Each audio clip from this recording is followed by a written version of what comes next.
Hello mga ka-housewife! Good morning! For today's video, magluto naman tayo ng breakfast. Weekend ngayon, kaya andito ang aking husband. So, pagising agad, luto na kasi nga gusto niya palagi kumpleto ang meal. Like may breakfast, lunch, and dinner talaga. Unlike pag kaming dalawa lang ng aking anak na si Moyi, minsan brunch na kami kasi late kami gumigising. Late kami gumigising kasi homeschooling kami mga ka-housewife. Kaya kapag homeschooling, hawak namin yung oras namin. Minsan, nagle-lesson kami ng anak ko pag after lunch na, pag nagawa ko na lahat. Nakapagluto na ako, nakapag-washing na ako ng damit, nakapaglinis ng konti. Kapag wala na kaming gagawin, nakakain na kami, doon na kami mag-start ng lesson niya. So, wala akong maisip na lutuin mga ka-housewife. Ito ang nakita ko sa fridge.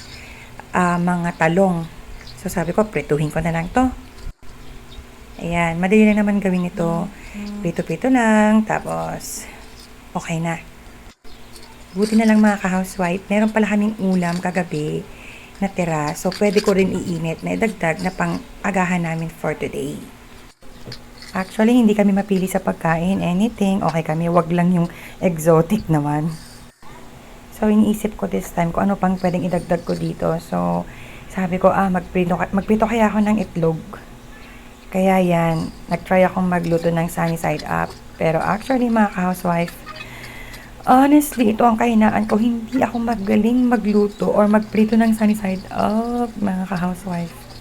Pero yung mga scrambled eggs, carry ko naman. So, nag-try ako neto kahit na non-stick yung pan ko. Wala palpak. So, wag na lang. Ayan. Same pan, nilinis ko na lang. Tapos, dito ko napapainit yung ulam namin kagabi na isda. Yan, papainit ko lang sa pan.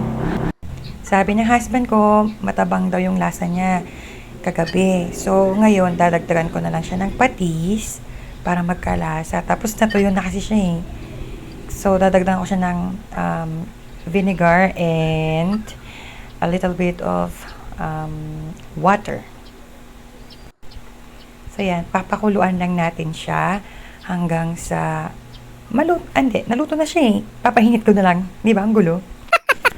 Tapos medyo paghiwalay natin kasi di ba nalagay sa ref. So lumabig na siya. So make sure na dapat na mapainit nating mabuti yung ulam. Kasi nga di ba leftover na to. So dapat make sure na talagang reheat natin ng mabuti yung ating mga leftovers.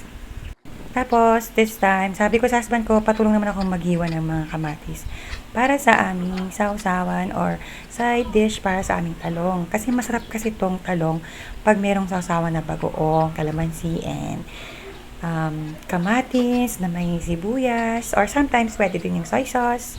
Pero kami, di ba, mahilig kami sa bagoong. Ilocano kasi kami. Yan, nagtadtad na naman yung husband ko ng sibuyas na all-time favorite niya. This time, pinaghalo-halo na niya lahat. Naglagay siya ng konting apple cider vinegar. Now, ngayon, bagoong na, maingat na siya sa paglagay mga ka-housewife. Mix-mix na yan. And then, after that, habang naghihintay ako sa aming ulam na pinapainit, nag-prefer ako ng for me, coffee. Yung husband ko is yung Energen na parang Milo. Champion ng tatak niya. Yan, ganyan lang kami mga housewives. Simple lang. Basta may makain ng araw-araw, okay na, carry na.